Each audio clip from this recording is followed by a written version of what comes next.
nos vamos a dedicar a un tema que tiene actualidad, pero que es bastante viejo, que es la violencia y la salud. Ustedes están en este hospital y tal vez del hospital conozcan poco y tuvieran que conocer algo más porque es un edificio histórico que, entre otras cosas, fue el asilo de mendigos. Lo que hoy es el Piñeiro del Campo era este hospital, y esta placa está en la esquina noreste, ¿sí? O sea, si salen sobre la Ravide, en la esquina hay una fachada mochada, ahí está esta placa, 1860. Y esta es la torre, el mirador de Oribe, porque acá, entre otras cosas, fue el cuartel general de Oribe, fue una universidad, fue comisaría, fue de todo. Y ahora es un hospital. Bueno, para hablar de la violencia contra los médicos, cuenta Julio Mañana, que era un cirujano que hizo una historia del sindicato médico allá por el año 90, que se imprimió en el 92, que en el año 32 la esposa de un médico llamado Francisco Nicola Reyes esperaba a su primogénito, pero el padre se vio enfrentado a la tragedia de hombre joven, sabio y viril, condenado a una silla de ruedas, como dijo el sindicato, hizo gala de un estoicismo y una serenidad ante las fuerzas ciegas y adversas de las que solo son capaces las almas nobles, etc. Tiene allí toda una descripción. ¿Qué le pasó a este hombre? Este hombre era un pediatra del Hospital Pereira Rosell, que en 1932, en el otoño, le tuvo que dar una mala noticia al padre de un paciente que tenía una enfermedad fatal, no le podía hacer nada, y el padre reaccionó mal, en el parque del Pereira Rosell, tomó un revólver, mató al hijo, le quiso matar a Francisco Nicola Reyes y lo dejó parapléjico, y luego se suicidó.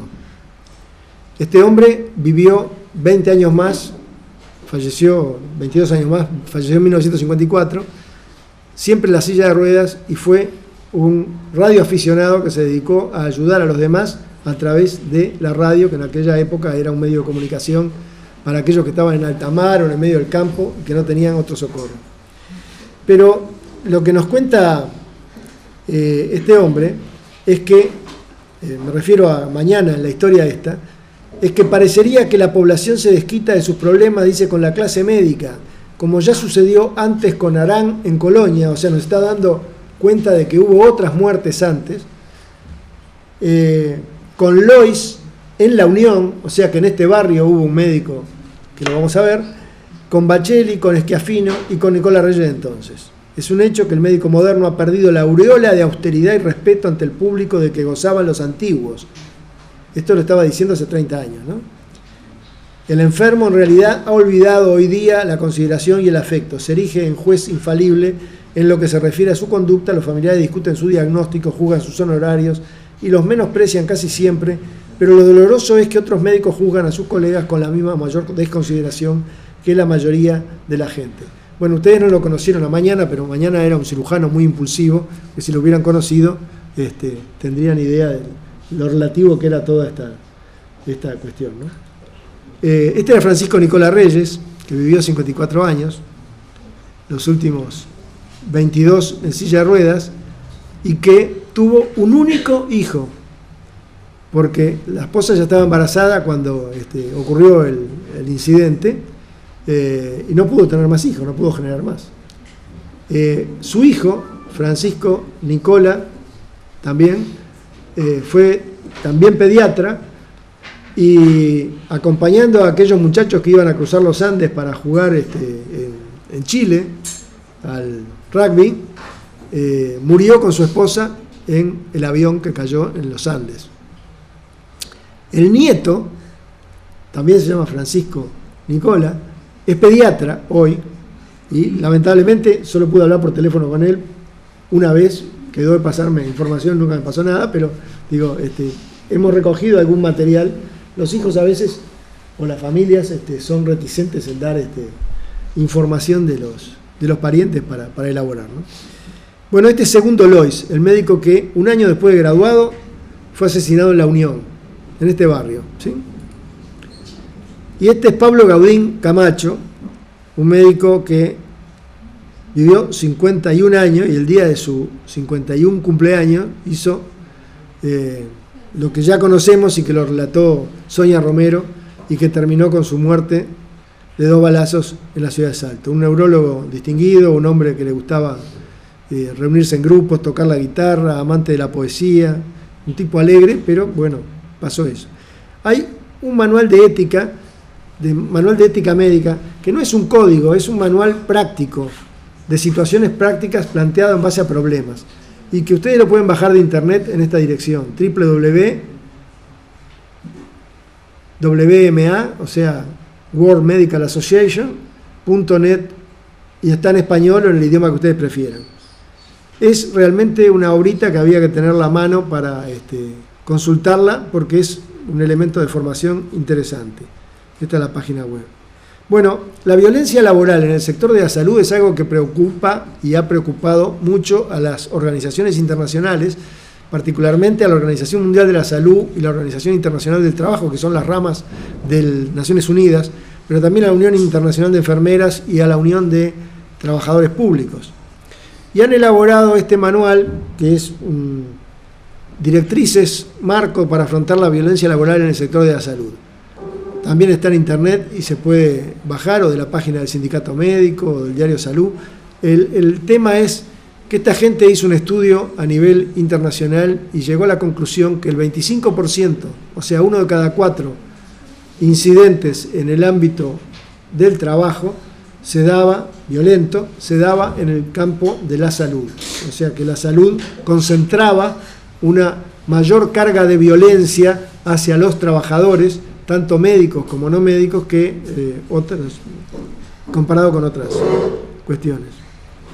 Este es un retrato que pintó el español Francisco de Goya y Lucientes cuando ya tenía 73 años, y lo hizo en agradecimiento al médico que lo salvó, dice, de una enfermedad grave. Bueno, esto de que un pintor haga algo en agradecimiento a un médico es una cosa en esta época rara, ¿no? Eso se tomó para el código, para la tapa del código de ética del Sindicato Médico, que sigue vigente, aunque haya ahora un colegio médico, pero el código es una orientación de conducta, y también el código de la FEMI, que lo tienen allí enfrente. Que tiene un capítulo que vale la pena buscar, porque trata particularmente, el capítulo 6, en los artículos 66 y los que le siguen, de la relación con los colegas, con otros profesionales y con las instituciones. A menudo, en este campo, el tener o no tener buena relación con los colegas o cómo se conduce esa relación genera situaciones de violencia. Pero el médico es consciente de los nuevos paradigmas que se dan en la atención. ¿Cómo habría que reciclar a los médicos y profesionales de la salud de hoy para transitar hacia los nuevos modelos mientras se forman profesionales para dentro de 10 años? O sea, todos los procesos de educación médica, se implanta hoy un plan nuevo y los resultados se van a ver a partir de 10 años, cuando esas personas terminen el ciclo de formación. Entonces, la violencia en la salud y la enfermedad de la violencia en la sociedad. Estamos asistiendo a una sociedad más violenta. El médico puede dedicarse a su paciente si dispone de tiempo y está exento de preocupaciones, pero ¿en qué medida las instituciones públicas y privadas tienen conciencia de esta situación? ¿En qué medida las autoridades de la salud, los legisladores, tienen conciencia de esto? ¿Qué se está haciendo por todos ellos para mejorar la relación? Hay una ley que es fundamental y que también todos los médicos deberíamos leer y conocer, que es la 18335, que es del año 2008 y fue reglamentada en el 2010, pero la mayor parte de los colegas la desconocen y es a menudo causa de que vayan a parar a los juzgados. Se llama Ley de los Derechos y Obligaciones de los Usuarios y Pacientes de los Servicios de Salud. Y ahí hay una discusión de si son usuarios o son pacientes, pero en realidad son las dos cosas, porque hay personas que vienen con una afección y hay otros que vienen en un aparente estado de salud y que lo que solo quieren es que los atiendan para hacerse un chequeo, por ejemplo, saber si están bien. Bueno, ahí se dan una serie de reglas sobre la forma de supervisar el ejercicio profesional y la buena praxis a través de las previsiones de la ley. Todo lo que tiene que ver con el consentimiento informado, con cómo se debe llevar la historia clínica, qué se le debe decir al paciente, cuándo se puede cesar un tratamiento, etc. Y ahora tenemos desde el año 2011 el colegio médico, y está funcionando, aunque todavía no es muy visible, pero seguramente va a tener en el futuro un rol importante en todo lo que es la promoción de las buenas prácticas médicas.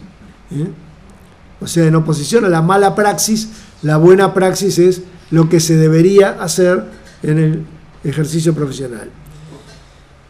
Bueno, el futuro de la relación médico-usuario-familia es algo también que ha cambiado.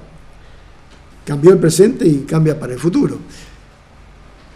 Y hay medios alternativos que acá no se emplean para dirimir los problemas que se dan, que son la conciliación y mediación, pero acá cuando hay problemas se va directamente a la justicia, que es una pena porque se pierde la ocasión de que haya un diálogo entre las dos partes, o sea, el ofendido y el ofensor, con un tercer miembro neutral que actúe de mediador, y que las personas se den las explicaciones que no se dieron en su momento y reconozcan llanamente cuáles fueron los problemas y cómo las cosas tienen explicación, o alguien estuvo mal y en ese caso tiene que pedir disculpas, y pedir disculpas es parte esencial de estos procesos. Hubo una comisión interinstitucional que funcionó a partir de la muerte de Gaudín, y que estableció determinado tipo de normas, entre otros un manual de información para ubicar el tema y estar precavido. Esto está en internet, el diseño de un procedimiento a seguir y un formulario de denuncia de cada evento. Y se hizo el estudio del caso de Salto, que yo lo voy a saltear porque ya fue tratado por Sonia Romero en profundidad, y ustedes lo tienen además en internet, en algo que le va a pasar Maximiliano, unos archivos de los cuadernos del Centro de Estudios de la Salud del Sindicato Médico, que en el último número del año 2009, creo que era el número 5, tenía toda una cantidad de artículos referidos a este tema, incluso algo de lo que vamos a ver acá. Entonces hay aspectos institucionales que hacen a esto. Respecto a los aspectos organizativos, es fundamental que las instituciones empleadoras de médicos tomen conciencia cabal de este problema para entender la necesidad de modificar la disposición de los lugares de trabajo y la organización de los servicios, porque a menudo la mala organización es lo que determina que el médico que recibe una agresión no tenga una puerta por atrás para disparar si la cosa se pone brava, o están amontonados en una sala de espera y no tienen las comodidades adecuadas, o le cambiaron el sistema y ahora le cobran tickets que antes no le cobraban, y se encuentra en una situación de indefensión y procede agrediendo al médico cuando el médico le está pidiendo exámenes o indicando estudios que ahora tiene que pagar cuando antes no pagaba. Aunque esto es algo que es una visión de hace algún tiempo, estos problemas siguen subsistiendo en el sistema actual. Mientras que una institución realiza publicidad abundante por medios masivos acerca de sus bondades y promete atención inmediata, da números de consulta que hasta le aseguran la hora en la que van a ser atendidos los pacientes, esto luego no se cumple estrictamente, y entonces hay personas que se sienten lesionados en sus derechos y reaccionan con violencia. Esto es una causa frecuente de incidentes, ya sea porque proceden de un medio socioeconómico diferente a la media de la población que antes se asistía en ese lugar, o sea, toda la población que después de la existencia del Sistema Nacional Integrado de Salud pasaron de atenderse en los hospitales públicos a una mutualista, traen una cultura y unos hábitos diferentes, y a veces eso genera problemas. El tener que abonar tickets, como les decía. El diseño de los consultorios y habitaciones de internación ha sido determinante en algunos casos para no tener otra salida para los médicos agredidos. O sea, tiene una sola puerta por donde entró el paciente, el médico está contra la pared, de pronto se levanta, toma una silla y se la tira por la cabeza y no tiene cómo zafar de eso, ¿no? En resumen, se impone una reflexión amplia y colectiva sobre la actitud del médico, ya que la soberbia galénica, aquello que el doctor Álvaro Díaz les mostró en aquella caricatura de Quino, donde estaba el médico en la playa con el padre de Mafalda, y no se reconocían porque estaban en traje de baño y eran todos iguales, decía. Pero el señor, ¿qué es? el médico, ¿no? Se puso arriba un pedestal. Bueno, eso forma parte de la soberbia galénica. En algunos casos, y les aclaro, Galeno, el médico Galeno allá del siglo II, era un tipo muy soberbio, muy soberbio. Era médico de emperadores, pero era un tipo muy soberbio. En algunos casos es un factor a corregir, la soberbia, como parte de una autocrítica que permita reasumir los valores del profesionalismo, la mejora de la imagen pública de la profesión y su revaloración por la sociedad. Y esto incluye el respeto entre los colegas, que a menudo falta, y el trato adecuado a los preceptos éticos vigentes. Es común que entre médicos de diferente jerarquía unos menosprecien a otros, o sea, siguiendo la ley del gallinero, ¿no? Y esto es una cosa que lo sufren los residentes y lo sufren en otros lugares. Y los que están en formación deberían hacer de que esto se corrija y que se los respete como es debido. Se debería actuar procurando sensibilizar a las instituciones para que atiendan rápidamente la realización de cambios en su organización de servicios mediante la modificación de la visita domiciliaria de los médicos de zona. Se ha visto que fundamentalmente los médicos generales y pediatras que tienen que hacer domicilios no las podrían hacer ya a esta altura luego de la puesta de sol, porque ahí es cuando sufren más agresiones, sobre todo en la periferia, ¿no? Bueno, a las mujeres, que son hoy el 70% de la masa médica, les roban la cartera, les roban el teléfono, es cosa de todos los días. Ya ni lo denuncian esto.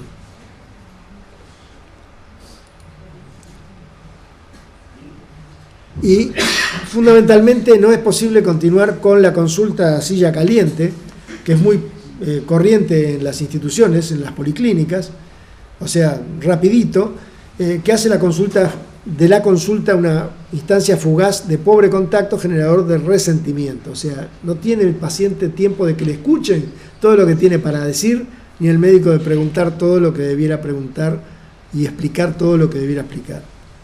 También se hace necesario prestar particular atención a las demoras en las consultas y los estudios que podrían determinar un tiempo perdido en el diagnóstico y tratamiento eficaces, que además de generar situaciones de violencia ulterior, serán sin duda pasibles de reclamaciones legales contra los colegas. Esto es una cosa que vemos con frecuencia. Mientras que los usuarios tienen un conocimiento creciente, esto lo vimos con aquello del ascensor y la escalera, ¿no?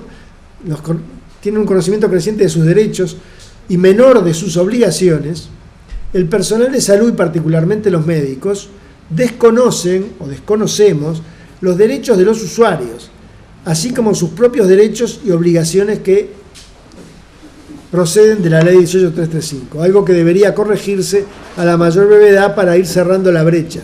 O sea, mientras que esto vaya a velocidades diferentes, lo único que vamos a generar van a ser problemas. Hubo una comisión interinstitucional integrada por la Academia Nacional de Medicina, el Sindicato Médico, la Federación Médica, la Mesa de Sociedades Anestésico-Quirúrgicas entonces, la Sociedad Uruguaya de Neurología y Psiquiatría, las Facultades de Medicina del CLAI y de la UDELAR, que hicieron toda esta pauta que está en internet, pero luego la comisión se disolvió y solo se limitó a la actividad de emergencia en Montevideo con una integración solo del Sindicato Médico.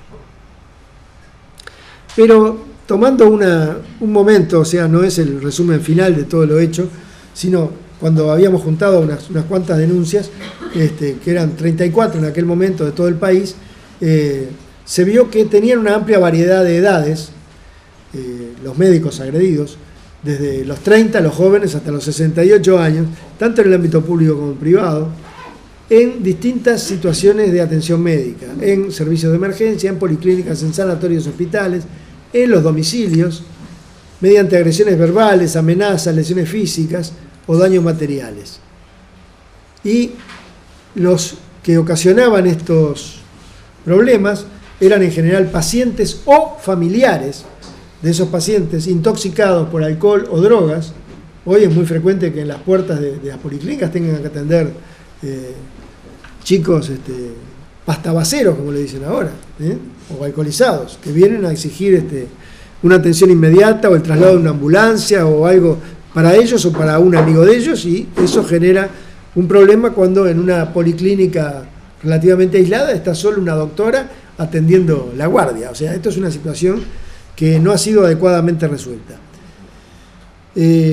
hay pacientes con antecedentes psiquiátricos que son desconocidos por el médico tratante. Por ejemplo, va a un gastroenterólogo y el médico no se tomó el trabajo o no tuvo tiempo de ver que en la historia tenía un frondoso prontuario psiquiátrico.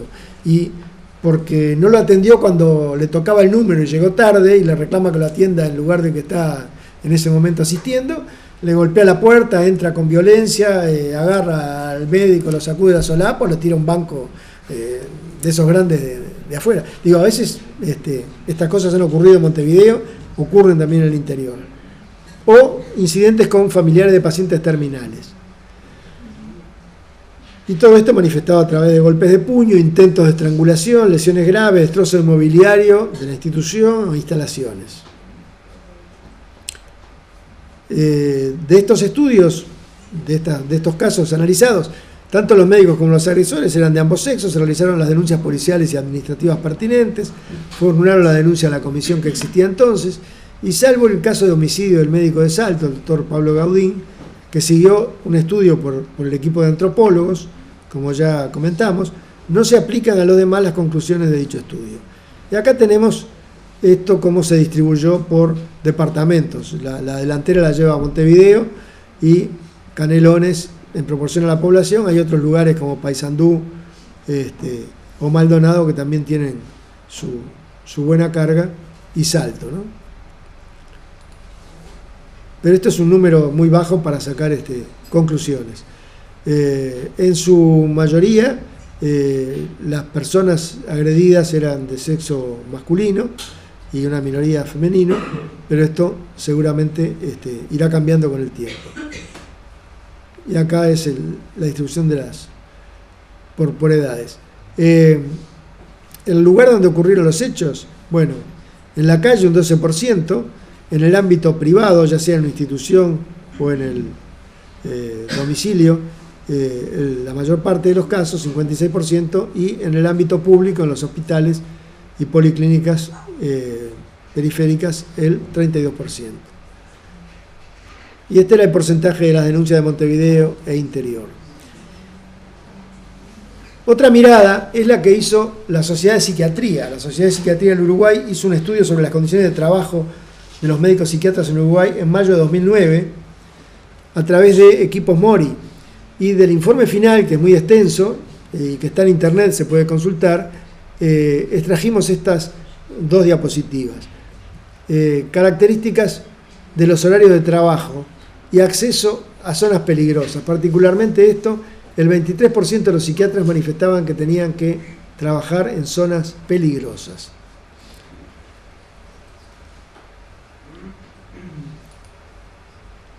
Y en cuanto a agresiones por parte de un paciente, el 17% nunca las había tenido, el 38% de los psiquiatras manifestó que rara vez, el 40% algunas veces, el 4% con frecuencia y siempre el 1%. Bueno, habría que ver si ese 1%, cómo era el psiquiatra, ¿no? Pero de repente el problema era el psiquiatra. La agresión por parte de un familiar de un paciente, bueno, también está distribuido allí, nunca 43%, rara vez 32%, algunas veces 23%, o sea, esto es una cosa que en una especialidad que lo estudió específicamente a través de una encuesta se puede cuantificar. Esto es algo que hizo el doctor Néstor Campos Pierri, un médico de Salto, que es uno de los fundadores del SEM, y que lo hizo para una jornada que tuvo lugar en noviembre de 2010 en la Torre de Antel, organizada por la Academia Nacional de Medicina, sobre la violencia y la salud. Entonces él tomó una serie de casos que habían sido registrados en una emergencia de Montevideo y, digo, nada más que por curiosidad vamos a ver algunos, ¿no? Decía la fecha y lo que habían reportado los médicos. Encontraron perros sueltos en el domicilio cuando va la emergencia, ¿no? Termina con agresión verbal a médico. Otro perro sueltos termina con agresión verbal y amenaza de golpe de puño a enfermero.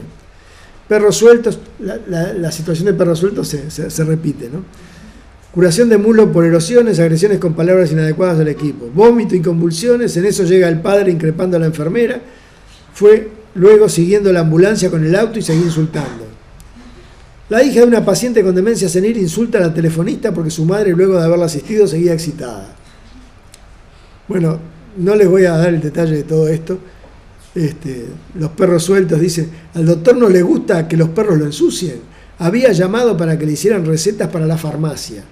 Esto es una variedad de situaciones tan amplia que valdría la pena verlo con detenimiento, que no tenemos tiempo ahora de hacerlo. Pero, por ejemplo, hay gente que pide la emergencia para que le hagan una receta para la farmacia o para que le certifiquen porque faltó al trabajo. Y cuando el médico se niega a hacerle ese certificado de complacencia, que en realidad es una inmoralidad, aparte de estar mintiendo, el paciente o la familia a menudo lo quieren agredir, ¿no? O lo agreden directamente. Y de pronto lo llaman por una convulsión y resulta que era un chico intoxicado por drogas que está en la casa y que nadie lo puede contener. Y llega una doctora allí con su cuerpito gentil y tampoco puede hacer mucho, ¿no? Y a menudo sale mal parada. Bueno, estas son algunas imágenes de estrato verbal y de golpes. Médicos con lesiones ha habido unos cuantos, ya lo comentamos en una ocasión anterior. Es corriente las agresiones psicológicas, son corrientes las agresiones psicológicas y verbales, muy frecuentes en todo nuestro país, de acuerdo a las informaciones recogidas, y en general solo últimamente se están registrando, pero no hay un archivo sistemático de los mismos. Yo tuve una entrevista con la directora de una de las principales emergencias móviles de Montevideo y habían implementado un formulario muy similar al que había hecho la comisión esta, pero la realidad era que si bien existían episodios de estos casi todos los días, ninguno de los médicos denunciaba porque ya estaban aburridos de que eso les ocurriera. Lo tomaban como una cosa frecuente y natural en el ejercicio de la profesión.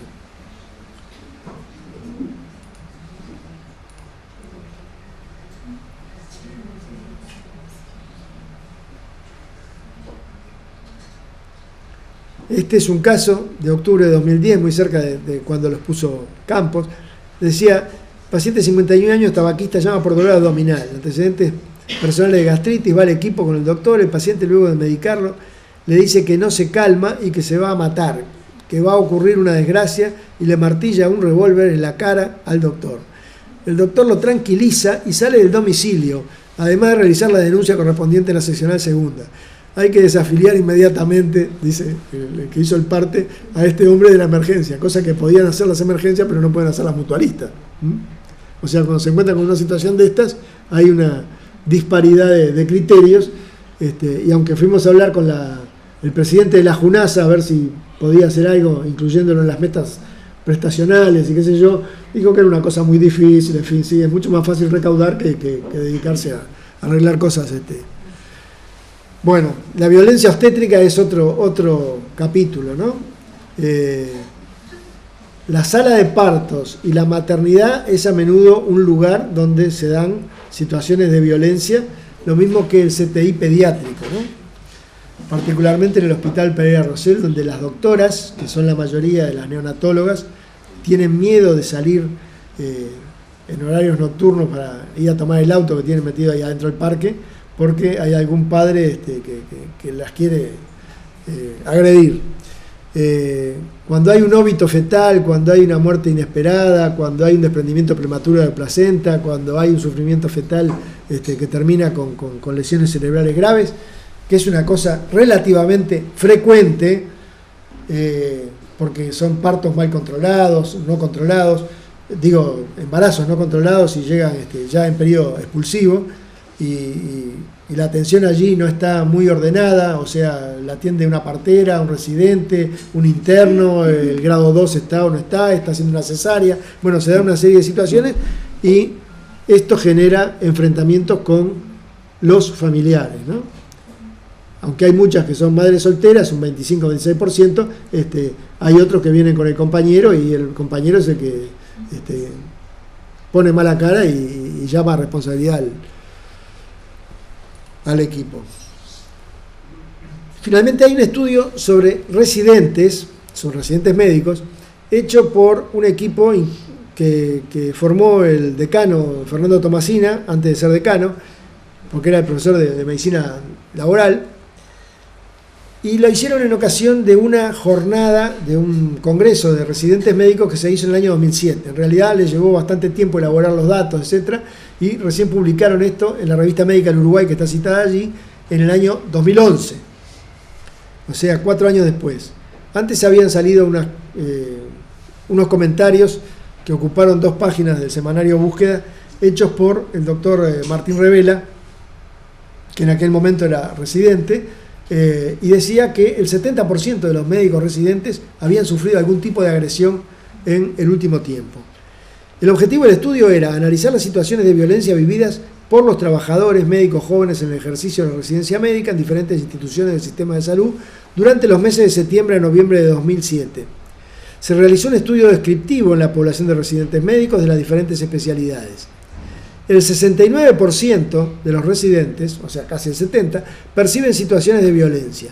Las más frecuentes fueron la violencia psicológica en el 89%, por privación 52%, la física 7,1%, o sea, las agresiones. 1/3 del total de los médicos en el último año durante la tarea de residencia han presentado mensualmente por lo menos una situación de violencia.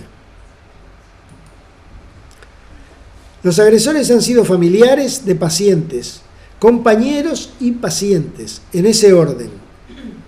Familiares, compañeros y pacientes. Las situaciones de violencia percibidas por los residentes médicos durante la tarea laboral constituyen una exigencia adicional para su tarea.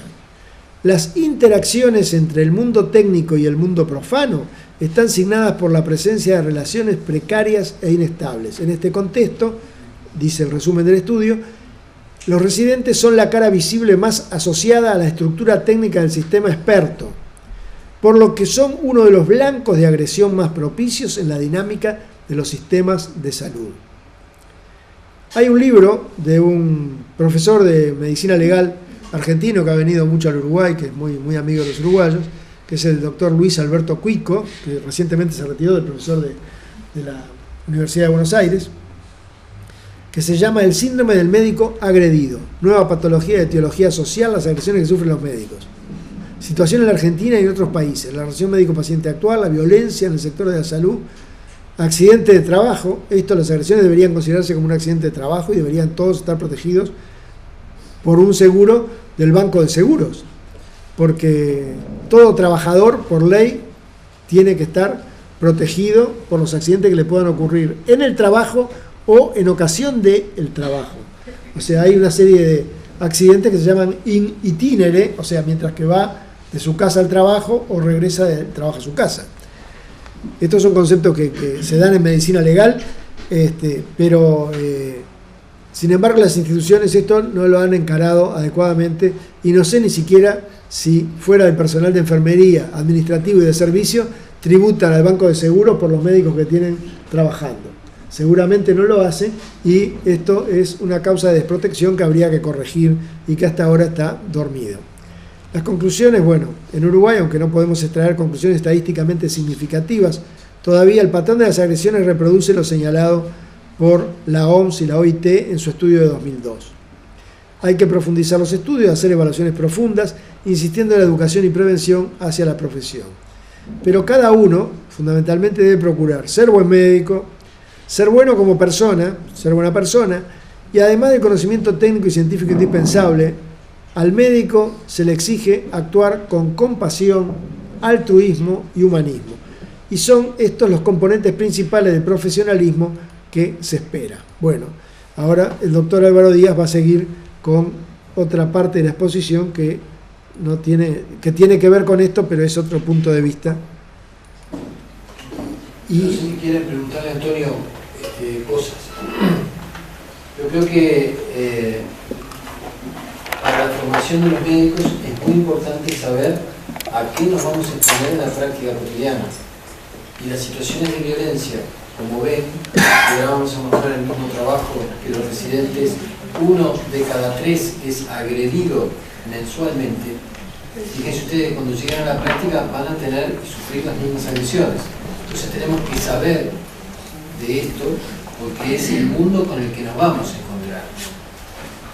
Una cosa es saber que vamos a ser agredidos y otra cosa va a ser saber cómo comportarnos cuando vamos a ser agredidos.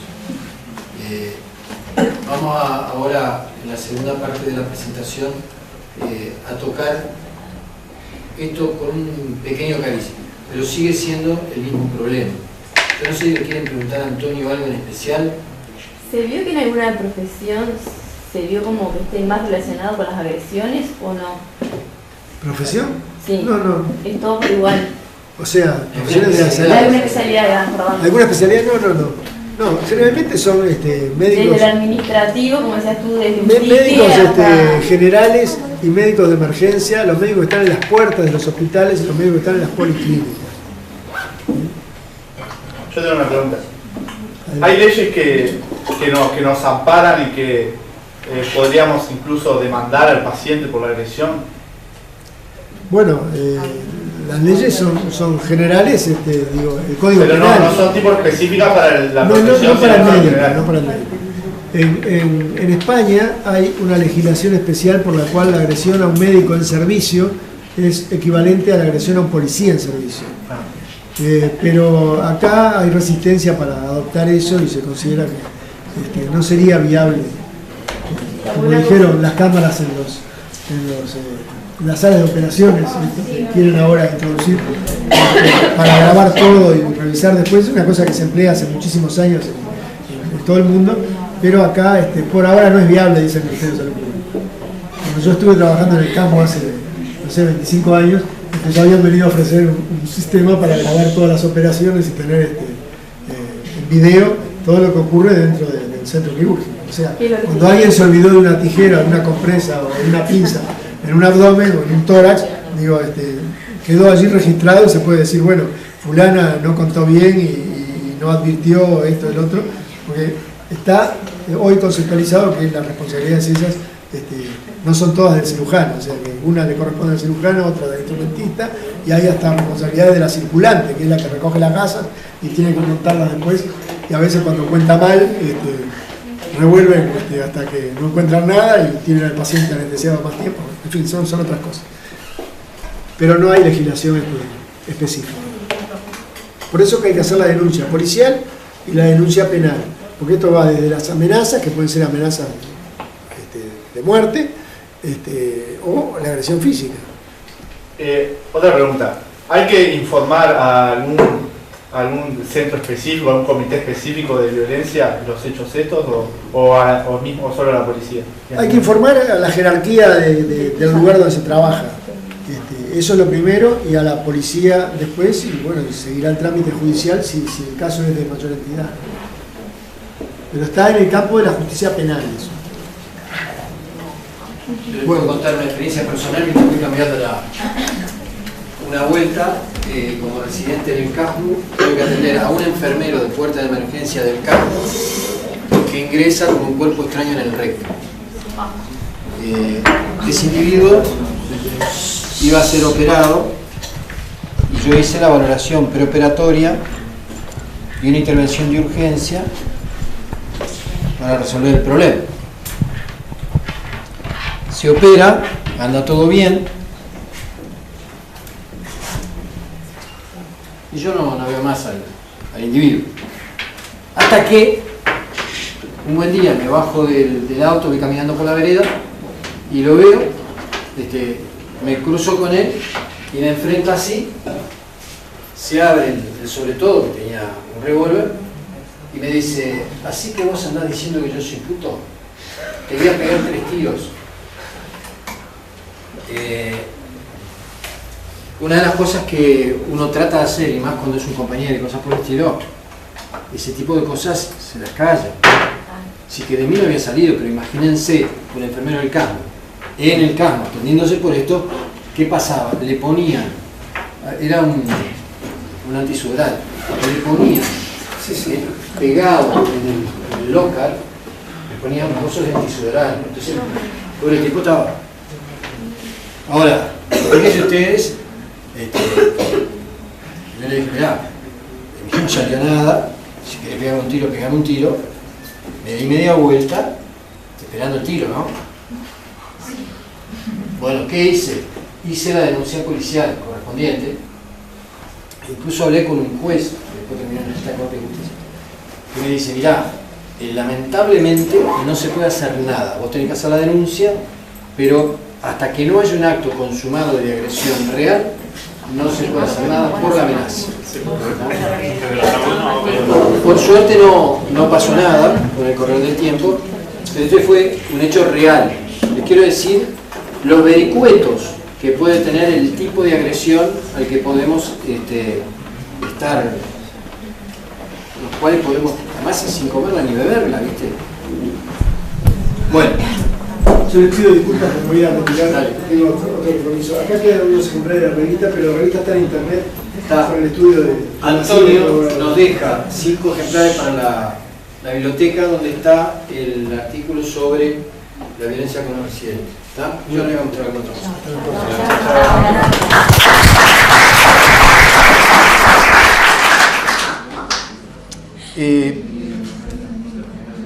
La idea es ver esto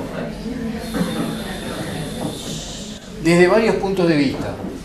Esto es, ya en el 96, una declaración de la Asamblea Mundial de la Salud, en donde dice, declara que la violencia es un importante problema de la salud pública en todo el mundo. No es un problema uruguayo, es un problema internacional. Se plantea el tema desde la óptica del profesional como responsable de la prevención y del tratamiento de las consecuencias, pero no desde el ángulo de la responsabilidad del profesional y del propio sistema asistencial como agentes agresores. Y esto es una cosa muy importante. Tenemos que ver no solamente cómo nosotros podemos ser víctimas, como también cómo podemos ser agresores. Y ahora vamos a ver de qué formas tenemos agresiones encubiertas para con el paciente, para con el familiar o para con los compañeros del familiar. Otro concepto que yo les quería transmitir hoy es que la relación médico-paciente nunca está aislada. Si bien puede ser en un ámbito más o menos cerrado, detrás del paciente siempre hay un conjunto de individuos que conviven con el paciente y que, así como sufre el paciente, sufren los que están en el entorno del paciente. Entonces, nosotros tenemos que ser conscientes que no solamente nos vinculamos con el paciente, sino a veces indirectamente a través del paciente o directamente con los familiares del paciente. ¿Entienden esto? No es una relación estrictamente única con el paciente. Este señor, que es Nelson Mandela, dice que el siglo XX se recordará como un siglo marcado por la violencia. Nos lastra con su legado de destrucción masiva, de violencia infligida a una escala nunca vista y nunca antes posible en la historia de la humanidad. Pero este legado, fruto de las nuevas tecnologías al servicio de ideologías de odio, no es el único que soportamos ni que hemos de arrostrar. Y esto forma parte de introducción al informe sobre violencia y salud de la Organización Mundial de la Salud en el año 2002. Y lo que él se refiere es que estamos viviendo en una sociedad violenta. ¿Cómo podemos definir violencia? Esto es del Informe Mundial sobre Violencia de la Organización Mundial de hace 11 años. Una de las razones por las que apenas se ha considerado la violencia como una cuestión de salud pública es la falta de una definición clara del problema. La violencia es un fenómeno sumamente difuso y complejo, cuya definición no puede tener exactitud científica, ya que es una cuestión de apreciación. La noción de lo que son comportamientos aceptables e inaceptables, o de lo que constituye un daño, está influida por la cultura y sometida a una continua revisión a medida que los valores y las normas sociales evolucionan. Si en una casa los golpes son frecuentes, si en una casa se está acostumbrado al insulto, es fácil que en la relación con el médico ante una adversidad se transforme en un insulto o en un golpe. Es distinto en otros hogares donde las cosas son con otros códigos. Así que hay fenómenos culturales que influyen directamente en la forma en cómo el paciente y su familia se relaciona con el médico. La Organización Internacional del Trabajo define la violencia en el lugar de trabajo como toda acción, incidente o comportamiento que se aparta de lo razonable, término complicado, mediante la cual una persona es agredida, amenazada o lesionada por otra en el ejercicio de su actividad profesional o como consecuencia directa de la misma. Y aquí el cariz es la violencia que surge a raíz de la actividad profesional, como es la que ustedes van a desarrollar en el futuro. Y aquí vemos un poco lo que decía Antonio, la vinculación estrecha entre el médico, el paciente, la institución y la sociedad como entorno determinante de la violencia.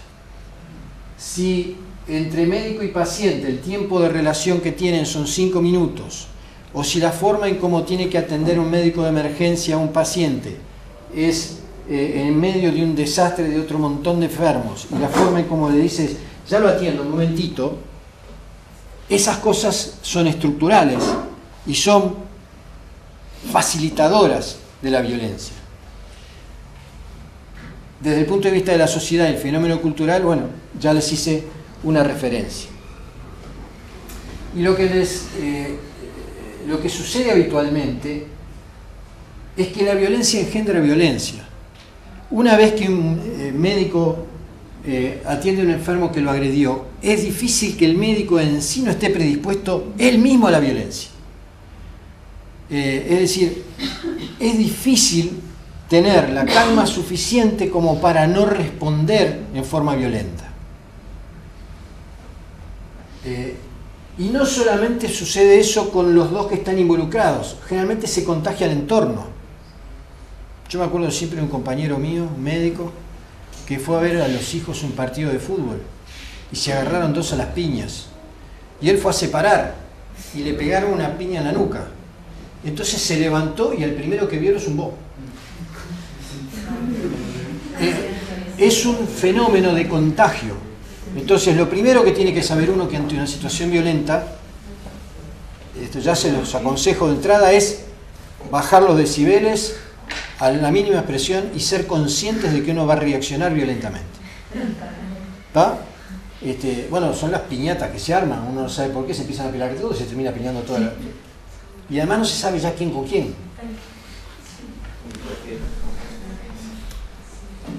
Bueno, esto es del 2008, la violencia ocupacional en el caso de los profesionales sanitarios de la Universidad de Barcelona, en donde se ve distintos lugares del mundo, el personal investigado y el tenor de la violencia física y verbal. Y ustedes ven los porcentajes, no sé en qué tiempo ocurre esto, pero fíjense los porcentajes, todos, independientemente del lugar, independientemente de sus médicos, enfermeros, Hong Kong, Australia, Michigan, Jamaica, Israel, Turquía, Inglaterra, en todos lados sucede lo mismo. En el Uruguay, le estábamos mostrando el trabajo que está en esa revista, 33% de los médicos residentes manifiestan situaciones de violencia mensualmente. ¿Y en qué orden? Familiares de pacientes, amigos de pacientes y en tercer lugar los pacientes. Miren qué interesante es esto. La mayoría de las agresiones no son por los propios pacientes, son por el entorno. Muchas veces el paciente está mal porque está enfermo, está postrado, no puede ser él el agresor, pero la familia que está afuera es la que agrede.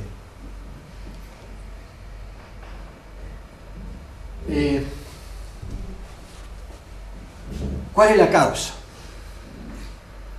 Bueno, no es fácil, ¿no? Si tuviéramos la posibilidad de saber bien la causa, podríamos rápidamente solucionar estas cosas, pero los casos de violencia registrados entre los residentes médicos se pueden explicar porque no logran generar confianza en las relaciones cara a cara con los pacientes. Tal vez, lo dice el artículo, creo que es el punto clave. Lograr generar confianza en uno es la parte crítica para evitar la violencia y la parte crítica para la asistencia médica correcta. Cuando uno trata a un paciente y el paciente está desconfiado de uno, ustedes lo ven en la cara, se van a dar cuenta. Es difícil. Esa situación son situaciones difíciles que están predispuestas a la violencia, a bueno, que no venga más, a que la cosa no anda bien. Cuando ustedes ven desconfianza en el paciente, no anda bien. Y paso previo, cuando ustedes se den cuenta de eso, es de entrada preguntar: ¿usted está desconfiando de mí? ¿Quiere que lo atienda otro profesional? Sepan identificar el problema de la desconfianza y entrarle como al toro agarrándole las guampas. Yo nunca agarré un toro por las guampas, debe ser difícil. Pero, bueno, así dice el dicho. Las reacciones son motivadas por desconfianza que se expresa a través de reacciones motivadas por sentimientos de miedo e inseguridad.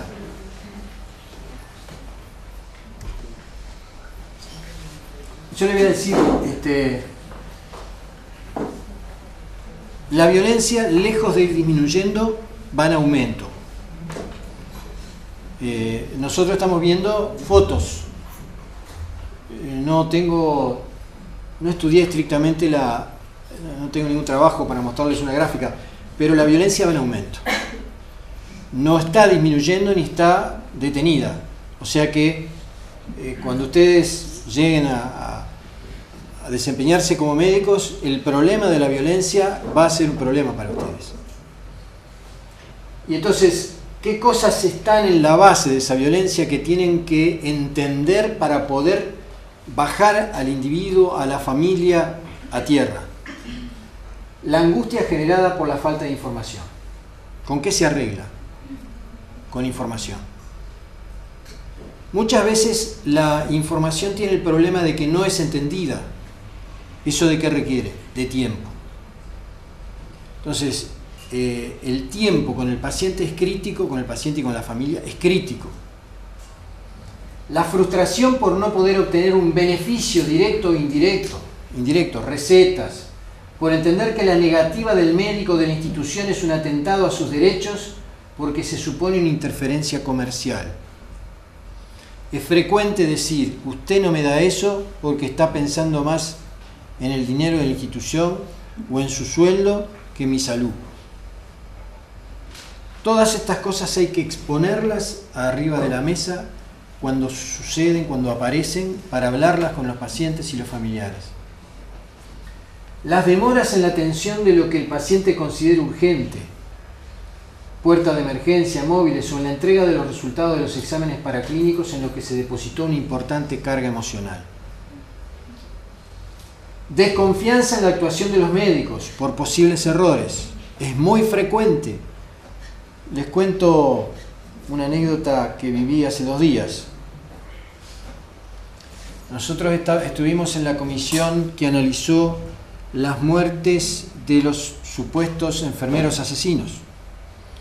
Hubo una enorme cantidad de denuncias ante posibles casos de homicidio, y esos fueron analizados por el Ministerio y por esta comisión.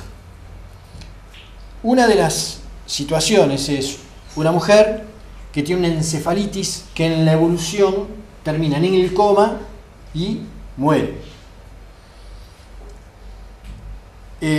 No hay por el camino nada salvo su propia encefalitis. Pero la familia tenía como reclamo que le habían dado un diazepam y que el diazepam era lo que le había hecho entrar en coma y se había muerto. Esa era la obsesión y la certeza que tenía la familia de un error médico que había matado a esa mujer. Entonces, luego se hizo un informe, se le dio el informe por escrito, y aún así la madre, porque era una mujer joven, la madre seguía persistiendo en esa idea. Entonces nos juntamos con ella, nos sentamos y charlamos. Tuvimos una larga charla de como 1 hora, donde se le explicó que el Valium no había sido la causa de... Cara a cara y tratando de entender. Bueno, la mujer entendió, se puso a llorar, tuvo su duelo y se fue aparentemente en calma. Quizás estas cosas tienen rebotes después. ¿Qué le faltaba a esa mujer? Información. ¿Con qué se calmó? Con información. Y tenía una posición, entre comillas, agresiva, porque pensaba que había habido un error. La influencia de los actos criminales ocurridos en el ámbito de la salud generó una enorme desconfianza. Hoy usar morfina, esto es un problema. Ustedes le van a dar a un enfermo morfina y lo primero que dice el familiar, ¿cómo morfina? Con morfina es con lo que matan a los pacientes ustedes. Incapacidad para aceptar la muerte como un fenómeno natural. Y esto lo vamos a ver en este curso, que es un problema de la sociedad y del fenómeno cultural moderno, que se oculta la muerte como si fuéramos inmortales. Esto lo vamos a rever y lo vamos a volver para que ustedes puedan entender el fenómeno de la inmortalidad como, o de la supuesta ciencia todopoderosa como que no es falible. Es decir, el sentimiento de la gente es que la ciencia hoy lo puede todo. Si alguien muere es porque no se hizo todo lo que se podía, a pesar de que fuera un terminal con una carcinomatosis diseminada, muerto de dolor, que ya no... Bueno, no se entiende la muerte, no se comprende la muerte y no se acepta. Esto vamos a entrar después con más lujo de detalle. Así que subyacen la violencia, sentimientos de exclusión y de desconsideración, sentimientos de ausencia de respuesta frente a una demanda de ayuda por el sufrimiento provocado por la enfermedad propia o de un familiar, desconfianza mutua entre médicos y pacientes. Ahora, violencia ejercida por nosotros contra los pacientes. ¿Hay datos? No, no hay datos. No hay datos. ¿Existe? ¿Existe? ¿Ustedes vieron? Sí, ¿Y vieron algún trabajo sobre esto? No. No.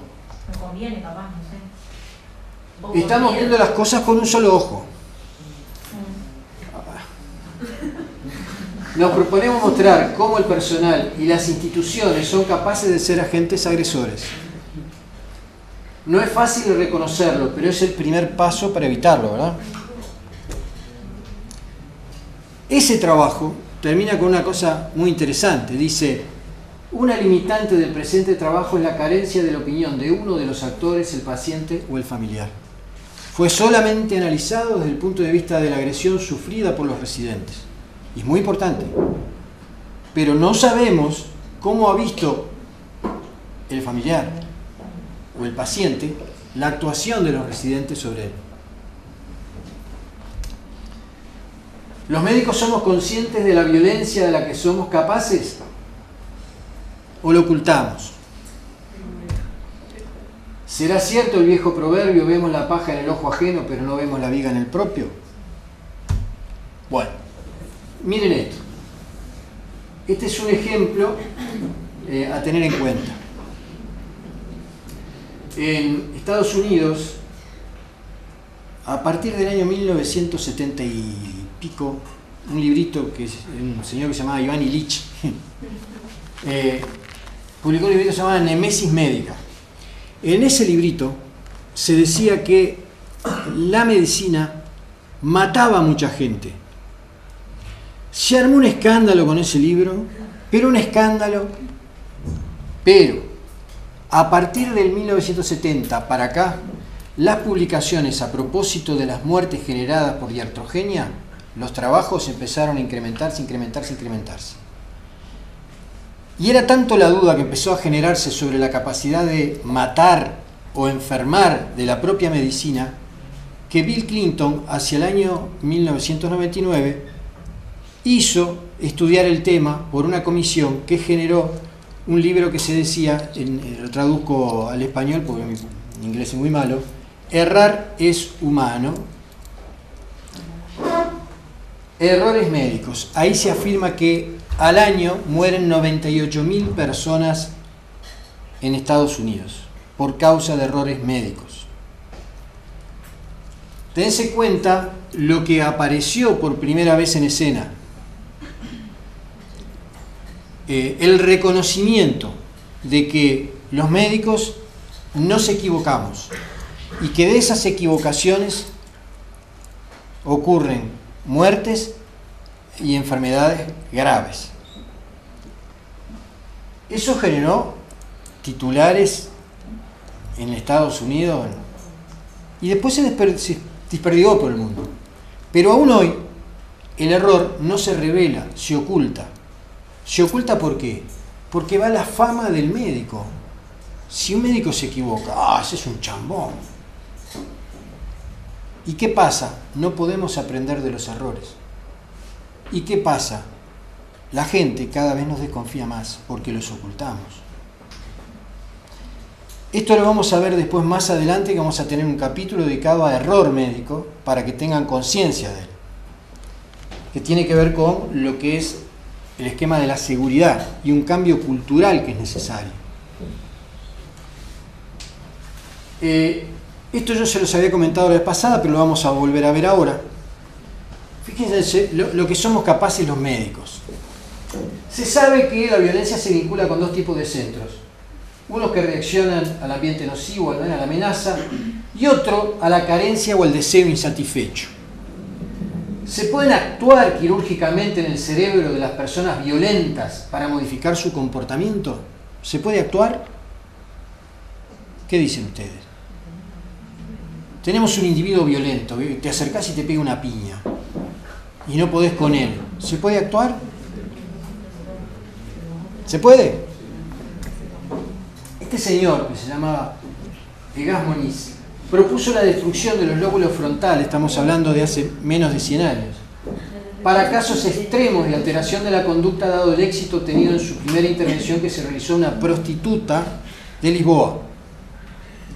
Sus experimentos culminarán con el Premio Nobel de Medicina de 1949. Yo empiezo a leer esto y se me erizan los pelos. Esto yo se los nombré. Esta es la lobotomía frontal que este señor, Walter Friedman, 1895-1972, por suerte ya se murió, aplicaba. ¿Ah? Entonces, esta es la técnica del picahielo.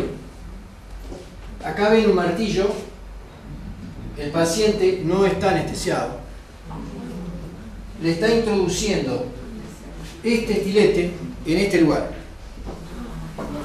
Y con un golpe, como es una zona frágil, entraba al encéfalo.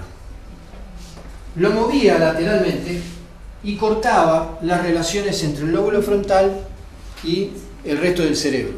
Con lo cual, si era un paciente violento, supuestamente quedaba tranquilo. Tuvo tanto auge esto en Estados Unidos en determinado momento que armó lo que le llamaban el lobotomóvil, que era una camioneta en la que andaba recorriendo Estados Unidos para tranquilizar pacientes.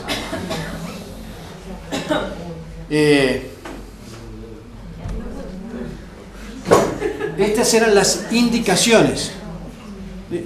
Miren que esto, ustedes se ríen pensando que esto parecía, pero esto fue verdad. Esto fue verdad. Esquizofrénicos, neuróticos, homosexuales, comunistas, ansiosos, dolor crónico, intentos de suicidio eran tratados con esta técnica.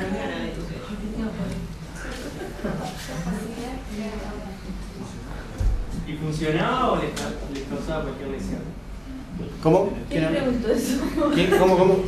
¿Cómo quedan los pacientes después de eso? Mirá, ahí te pongo, 10 a 20 se morían, 10 a 20% morían, obvio, hematomas, hemorragias. El resto, si eran violentos, claro, quedaban sin la impulsividad que da el lóbulo frontal, quedaban tranquilos. Pero el problema era que llegaron a hacerse incluso a los niños, a los adolescentes, cuando tenían problemas en el colegio porque no estudiaban adecuadamente. La hermana de John Fitzgerald Kennedy fue tratada de esta manera y quedó tarada. ¿Ah? Bueno, la última se realizó en 1964, hace 50 años, en una mujer que murió con hemorragia cerebral. Entonces, ¿por qué tomamos el ejemplo de este señor? ¿Por qué lo tomaremos? ¿Qué les parece? Bueno, vamos a ver las siguientes preguntas. ¿Las intervenciones estaban destinadas a los pacientes o eran un medio para la promoción de la propia figura del médico? Les explico por qué esto. Porque él hacía las intervenciones siempre rodeado de espectadores. Siempre hacía una demostración y un alarde del procedimiento, de la facilidad de la técnica, de la rapidez con que lo hacía, que no precisaba anestesia. Segundo, el médico desconocía los derechos de aquellos a los que intervenía. Tercero, ¿es un ejemplo de violencia médica dentro y fuera de la circunstancia cultural y temporal? Ustedes piensen estas cosas. Pensemos este fenómeno ahora a la distancia y nos parece la bestialidad. ¿No era un estafador en realidad? También un fin político, porque lo del comunismo, convengamos que en la época que estaban también era algo político. Porque sí, él decía una base anatómica y todo, pero nunca podía ver cómo salía la operación en realidad. Sí, pero vos viste y que hay un show de la operación. Claro, pero había un premio Nobel previo por la lobotomía frontal como un éxito y una cosa formidable. Claro, Entonces, que estaban todos tarados en realidad. y claro, dejaba de ser un agresivo, dejaba de ser un neurótico, dejaba de ser un tipo que molestaba. Era un ente caminando. Quedaba un ente. Un ente. Pero se acababa el problema. Claro. Ahora, ¿ese individuo tenía derechos o no? No, ninguno.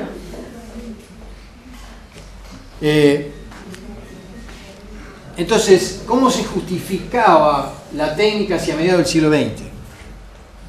La teoría indicaba que las alteraciones de los enfermos mentales se debían al predominio de la emoción sobre la razón, lo frontal sobre lo talámico. La destrucción del lóbulo frontal donde radicaba la emoción permitiría que predominara la razón que radicaba en el tálamo.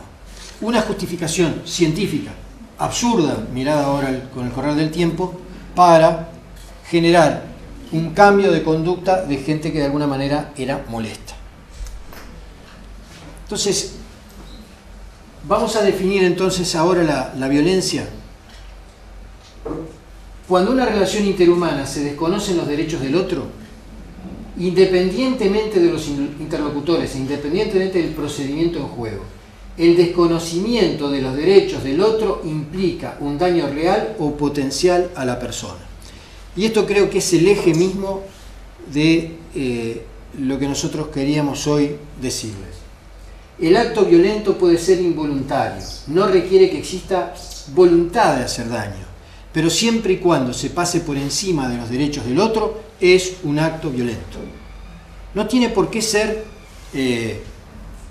una agresión estrictamente verbal o física. Hay muchísimas formas de dejar de lado a una persona y dejar de lado sus derechos. Esos son actos violentos. ¿Por qué? Porque van a generar injusticia, van a generar del otro lado el sentimiento de defraudación, de ninguneo. Termina en un acto violento.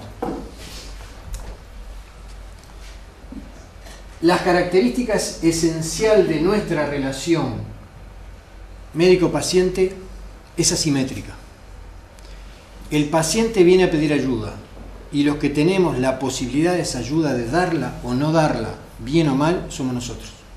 Entonces la relación es asimétrica. Siempre dicen, no, la relación es simétrica porque es una relación de iguales. No es igual. La característica esencial es la simetría y la injusticia en la distribución de los derechos y en el ejercicio de las libertades individuales entre ambos polos de la relación. Esto siempre es una relación, por tanto, potencialmente violenta. Si nosotros, desde el ángulo en que estamos de poder, es muy fácil no respetar los derechos del otro, pero si lo hacemos, es una relación violenta. La relación médico-paciente, por su asimetría, tiene la potencialidad de ser violenta si el médico no da lugar a que el paciente ocupe el lugar de un semejante. Y este es un punto crítico, que gran parte de este curso va destinado a esto. La acción médica invasiva, no violenta, la intervención quirúrgica aceptada, consentida, por el paciente, aunque significa de todas maneras una lesión para el organismo, no es violenta. Porque uno dice, si yo voy a operar a un individuo, el caso de este Friedman, le encajo las cosas ahí y todo, voy a operarlo, es una acción violenta. Es violenta en tanto el individuo, a pleno conocimiento de lo que está, en desconocimiento de lo que sucede. Si está en conocimiento y acepta los riesgos, acepta las condiciones en las que va a quedar después, es otra cosa. Si un individuo opera a prepo a otro, aunque se esté por morir, lo opera a prepo, es una acción violenta. Siempre hay que llegar al acuerdo con el paciente y un proyecto común. Yo te voy a operar de esta manera para que vos puedas salir caminando de vuelta, si no te vas a morir en breve, te vas a espichar o a reventar como una mosca, no sé, explíquenselo como quieran, con las palabras que ustedes quieran, para que el individuo entienda. ¿Y si no está consciente? Es otro cantar. Ahí es otro cantar, porque vos no podés, ahí tenés vos que asumir, ahí vos tenés que asumir la realidad. Ahí no tenés más remedio que ser vos el que decide. Pero si el individuo está consciente, jamás. Siempre, primero, la autonomía del paciente. Así que se denominan procedimientos invasivos y no agresivos. Se invade el cuerpo de otro sin agresión a la persona.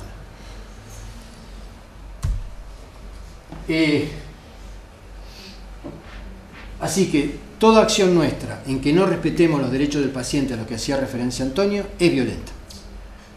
Por tanto, si ustedes ya lo reconocieron, ven la relación médico-paciente de todos los días y van a decir, qué cantidad de violencia que estamos generando nosotros. Es esperable, por tanto, también que los pacientes, como la violencia se contagia, se pongan violentos para con nosotros.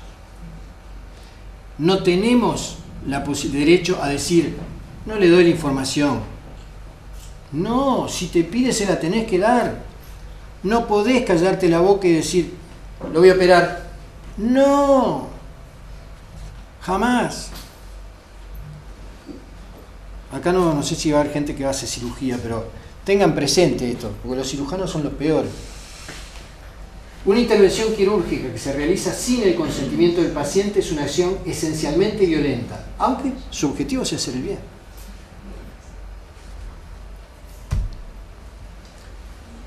Bueno, y esto tiene que ver con la estructura social. Yo lo voy a saltear un poquito, porque si no nos vamos a ir muy lejos.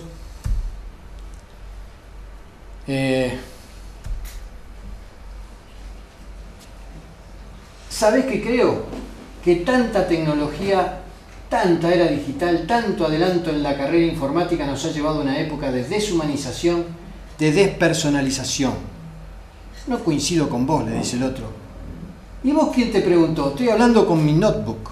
Bueno, la idea esta es ver cómo la tecnología se ha metido desde el punto de vista cultural al grado de deshumanizar la relación entre los seres humanos y en la relación médico-paciente. Es una sociedad que está en crisis de los afectos, se dice. El centro mismo de la cuestión que nos ocupa son las pulsiones que están en el origen de las actitudes o conductas humanas, moralmente buenas o malas. La sociedad actual presenta una verdadera crisis de los afectos al predominar la indiferencia y la desaparición de la presencia del otro como referencia fundamental. ¿Entienden esto? ¿Hay gente del interior acá? Sí. ¿De dónde son? A ver. San José. De San José. De Florida. ¿De dónde más? De Melo. Cuando vos vas por la calle por Melo, ¿no? Vas por la calle a las 11 de la mañana y te cruzás con alguien, ¿lo saludás o no? Sí. ¿Por qué lo saludás? Porque es costumbre, en el interior, vas caminando por así, ves la luz. Si conocido, sí. ¿Y por qué lo saludás? Si conocido, sí, se lo conozco, pero no saludo a cualquier persona. Si no lo conoces, no lo saludás. Se saluda, sí. por lo general te dicen, Depende por lo general te dicen, bueno, si Saluda. entras a algún lado, Y si ustedes van ahora por 18 de julio, y si ustedes van por 18 de julio caminando, ¿saludan? No la saludan. Y si se sientan en el ómnibus y tiene una persona al lado, ¿la saluda? ¿Se presenta? Hay gente que se ha visto, yo no lo hago. Saludo, Eduardo. Bueno, ¿por qué son estos comentarios? Para que vean la cantidad de gente con la que nos cruzamos o nos sentamos al lado, que es como si no estuviera. Porque si estuviera y fuéramos conscientes de su presencia, la saludaríamos. Diríamos, permiso, ¿me puedo sentar? Mucho gusto. Los ridículos que ustedes hacen eso hoy en día. Estamos en una sociedad que ha cambiado. Esto no era así hace 100 años atrás. En mi barrio nosotros vivíamos con la puerta abierta, todos los vecinos se conocían, salías a la puerta, saludabas a cada uno. Hoy en día no sé quiénes son los vecinos. ¿Qué es esto? Es el desconocimiento del otro. Y esto hace que se pierdan la estructura que mantiene a los individuos más o menos ordenados y organizados y con determinados patrones de valores.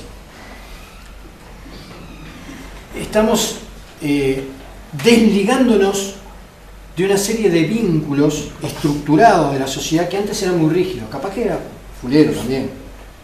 En el interior se ve, hay una rigidez muy importante, seguramente en Melo, oh, mirá, aquello está saliendo con aquel.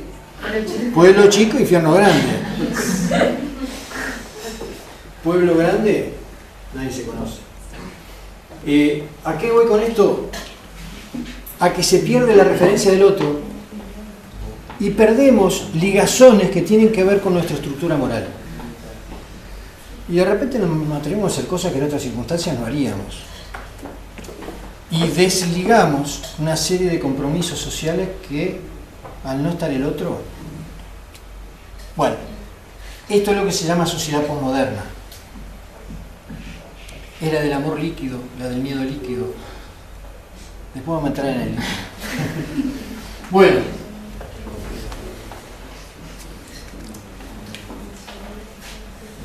Solo dentro de cada uno de los rangos jerárquicos los hombres se reconocen con cierta igualdad y reciprocidad, pero también ese reconocimiento está viciado por la necesaria negación de los otros niveles como excluidos de la isomía.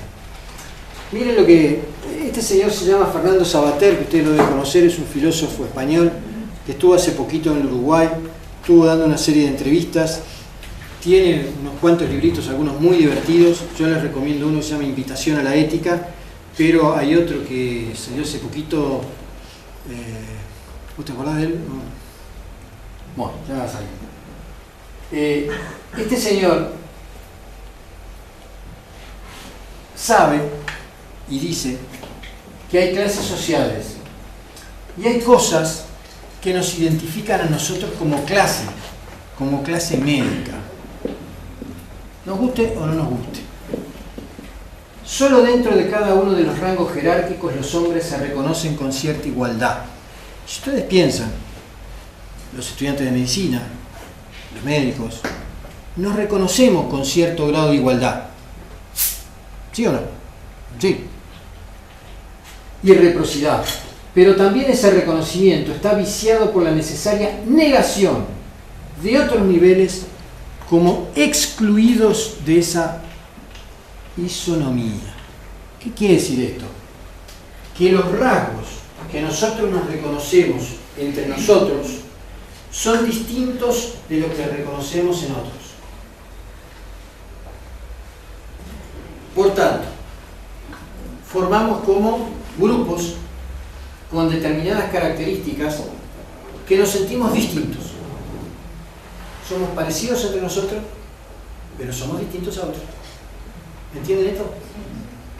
¿Por qué somos clase médica? Porque somos clase no médica. Porque hay una cosa que se llama no médicos. Somos clase médica o clase estudiante de medicina. Allí cae con frecuencia la figura del paciente en la medicina actual, dentro de la clase de los pacientes. Quiere decir esto, que nosotros, en tanto médicos, en tanto sentirnos en determinado conjunto llamado clase médica, sentimos como distinto al paciente. ¿Entienden esto? ¿Lo agarran? ¿Qué quiere decir eso, que lo sentimos distinto? ¿Saben qué? Que lo sentimos inferior. Y esto es terrible. Dicen que las escuelas de medicina son formadoras, yo eso se lo dije anteriormente, en espíritus narcisistas. Y tiene que ver con esto. En tanto nos sentimos diferentes, es porque tenemos una sabiduría, una determinada capacidad de conocer y de ver, que es distinta de la de los pacientes. Y eso nos hace sentirnos distintos. Y al sentirnos distintos, ubicamos en clases que están por arriba o por debajo de los demás. A los pacientes no los ubicamos nunca por encima, los ubicamos por debajo. Y en la medida que eso sucede, si cuando nosotros nos estamos relacionando con un paciente no somos conscientes de ello, para bajarnos la cucusa y ponernos en el verdadero nivel de isomía con el paciente, la relación se torna en el borde de lo violento. ¿Entienden esto? Esto es un cambio dramático con lo que fue la medicina de principios del siglo XX y hasta principios del siglo XX, muchos siglos atrás, en donde el paciente se reconocía inferior y aceptaba la relación como una relación de súbdito a monarca. Pero eso cambió totalmente. Hoy en día los pacientes no se reconocen inferiores, al revés, muchos de ellos superiores al médico. Y eso hace que muchas veces la situación sea intolerable. Bueno, yo voy a saltar muchas cosas porque ya es demasiado lo que les estoy diciendo.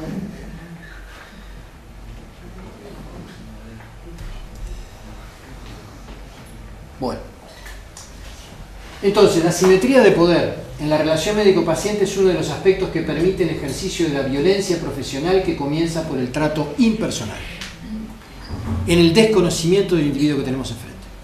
El trato humano requiere del lenguaje, de un cuidado especial en la relación médico-paciente, de conocimientos del médico sobre sí mismo y de su relación con el otro, del análisis de la posible omnipotencia propia y el potencial desconocimiento del otro.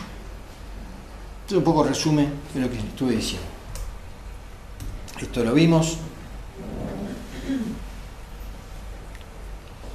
Acá los voy a complicar.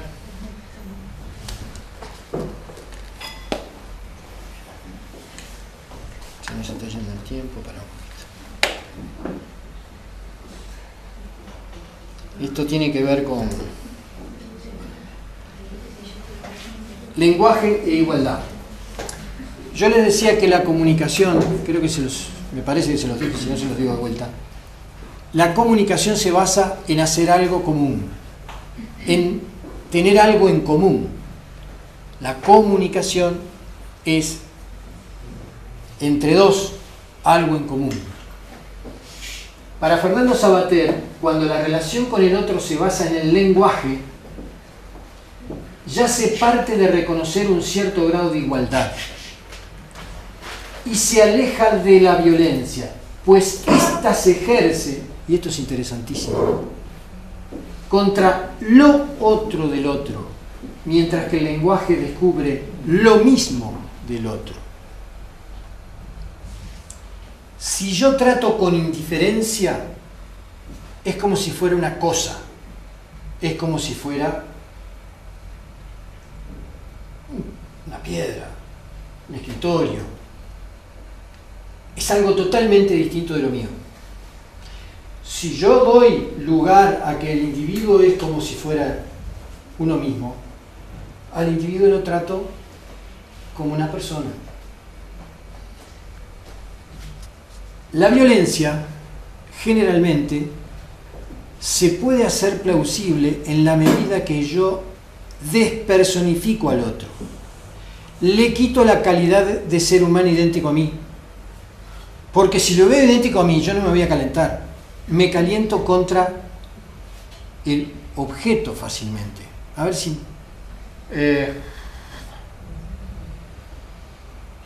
es muy difícil agredir a alguien que es igual a mí o que pertenece a mi familia, a mi grupo. Es mucho más fácil agredir a quien no conozco. Es mucho más fácil agredir a una cosa. Lo que dice Sabater es que cuando uno es violento contra lo otro del otro.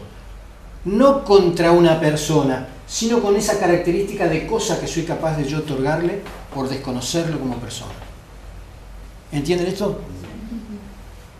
Es delicado, pero me gustaría que... A mí me parece notable esto que dice Fernando. Bueno, como ven, esto estaba previsto para mucho más.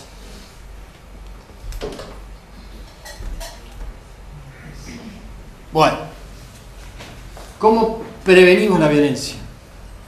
La base fundamental para prevenir la violencia es la comunicación empática, que entraña el juego de las subjetividades y las acciones acordes con ella, de donde surge el respeto de los principios éticos de la profesión y la significación simbólica del acto médico.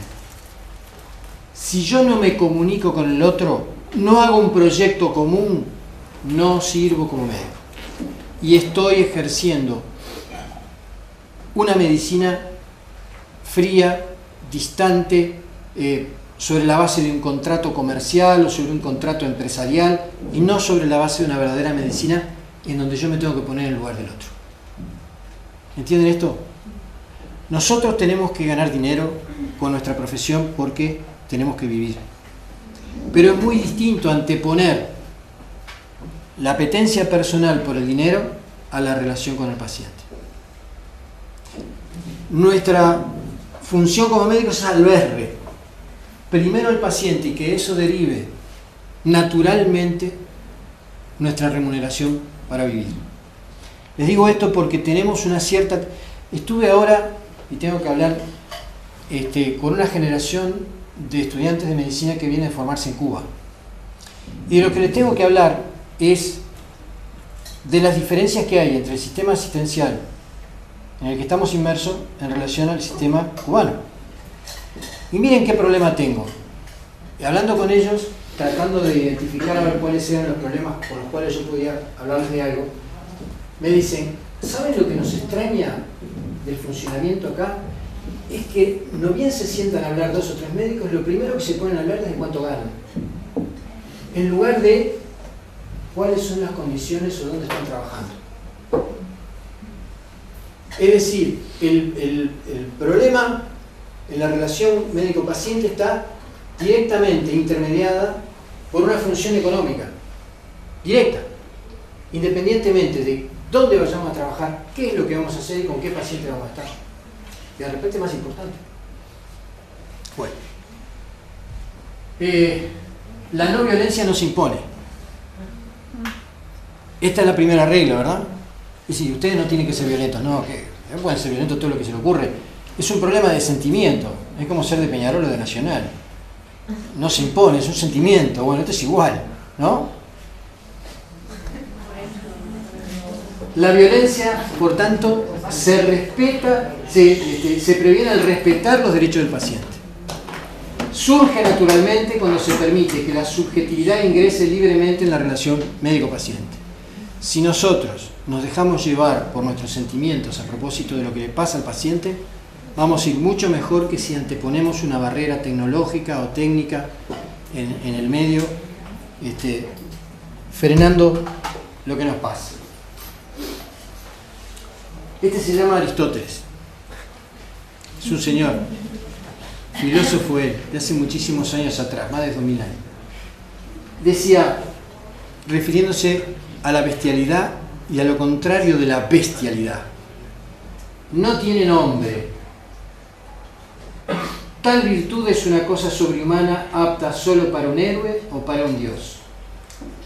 A más de 2000 años de aquella afirmación, la denominación para esta virtud hoy es pues la sensibilidad comprometida con el otro, aquello que despierta el respeto de los derechos humanos. Y este es el punto crítico. La humanidad pasó muchísimo tiempo para descubrir que los individuos tenían derechos y que esos derechos eran independientes de su clase, de su este aspecto físico de su piel. Se demoró muchísimo, pero desde la última guerra mundial para acá, ya un poco antes, pero sobre todo de la Segunda Guerra Mundial, se establecieron y cada vez se van reconociendo más y más. En la medida que los reconocemos, la violencia desaparece. En la medida que los desconocemos, la violencia aparece. El respeto de los derechos humanos parece ser, por tanto, la mejor garantía para una relación armónica entre los individuos. ¿Está? Bueno, nada más. Y les trajo esta que es mi familia chiquita reciente para que vean que el mundo puede ser diferente, por lo menos